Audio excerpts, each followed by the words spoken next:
नमस्कार। इन खबर में आपका स्वागत है। भारत और नेपाल के बीच काला पानी को लेकर के चल रहे सीमा विवाद में अब फिल्म अभिनेत्री मनीषा कोइराला भी कूद पड़ी हैं। उन्होंने जैसे ही नेपाल ने एक नक्शा जारी किया जिसमें काला पानी, लिपुलेख और लिम्पियाधुरा को शामिल किया अपने नक्शे में, उसका समर्थन कर दिया। ट्वीट में उन्होंने कहा कि thank you for keeping the dignity of for small nation, और उसके आगे उन्होंने कहा कि तीनों देश बैठ करके इस समस्या का समाधान निकालेंगे। इसके बाद से वो ट्विटर पे ट्रोल होने लगी।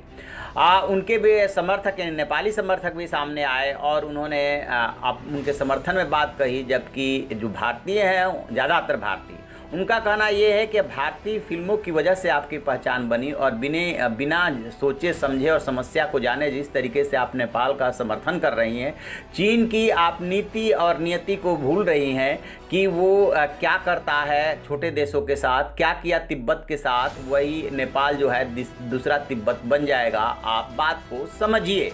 भारत हमेशा से नेपाल को अपना भाई समझता रहा है, लेकिन नेपाल ने जिस तरीके से इस पूरे मामले को तूल दिया है वो ठीक नहीं है। दरअसल इस पूरे मामले के विवाद में 1816 की वो सुगौली, जिसको सिंगोली संधि भी बोलते हैं, वो है जो ब्रिटिश के साथ नेपाल ने किया था और उसमें काला पानी भारत के हिस्से में आया था।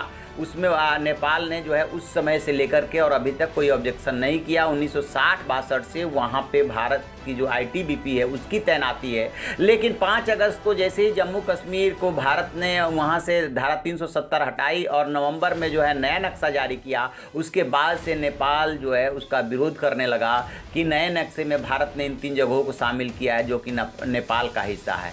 तो अब ये सवाल लोग उठा रहे हैं कि जब 1816 में संधि हुई थी, तो क्या नेपाल अभी तक सो रहा था या किसी दूसरे देश के इशारे पे वो फड़फड़ा रहा है या विरोध कर रहा है? इसके पीछे चाइना है।